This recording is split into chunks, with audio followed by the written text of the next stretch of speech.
નમસ્કાર, હું આશા ગોસ્વામી ધ કેસરી ન્યૂઝ સાથે. સુરતમાં બેફામ સ્પીડમાં કાર ચાલકે કાબુ ગુમાવતા 4 ટુ વ્હીલરને ટક્કર મારી બાઇક ચાલકે અને બાળકનું મોત, એક સગર્ભા સહિત 4 ગંભીર રીતે ઘાયલ.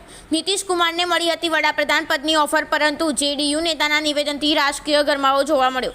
રામજી ફિલ્મ સિટીના સ્થાપક રામોજી રાવનું નિધન થયું. હૈદરાબાદની હોસ્પિટલમાં ચાલી રહી હતી સારવાર.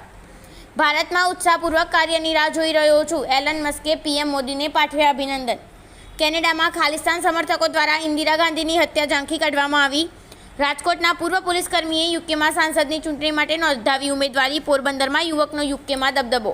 અમદાવાદ અને ગાંધીનગરમાં 43 ડિગ્રી તાપમાન નોંધાયું. હાલ વરસાદની કોઈ શક્યતા નહીં. મધ્ય દક્ષિણ ગુજરાત તેમજ સૌરાષ્ટ્રમાં વરસાદની સંભાવના. બાંગ્લાદેશે રોમાંચક મેચમાં શ્રીલંકાએ આપી માત. T20 વર્લ્ડ કપમાં પ્રથમ વખત હરાવ્યું. ધારીના જળજીવડીમાં બાળકી પર દીપડાએ હુમલો કર્યો. ઈજા બચાવવા જતા પિતા ઈજાગ્રસ્ત. વન વિભાગે ગણતરીના કલાકો દીપડાને પકડ્યો.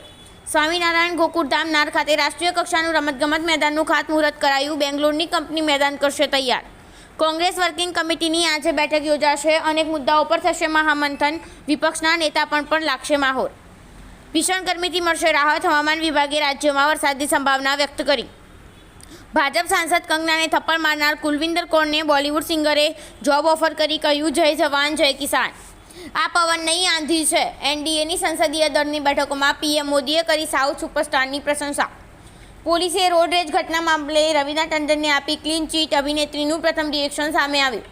3 વર્ષમાં વંદે ભારત ટ્રેનની સરેરાશ સ્પીડ 84 કિમીથી ઘટી 76 કિમી પ્રતિ કલાક થઈ. સંયુક્ત રાષ્ટ્ર સુરક્ષા પરિષદનું અસ્થાયી સભ્ય બનવું પાકિસ્તાન. 193માંથી 182 મત મળ્યા.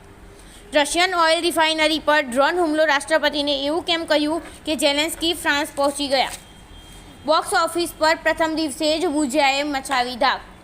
હાલ પણ પંડ્યા છે નતાશા. ખાસ તસવીર શેર કરીને છૂટાછેડાની અફવા પર લાગી બ્રેક.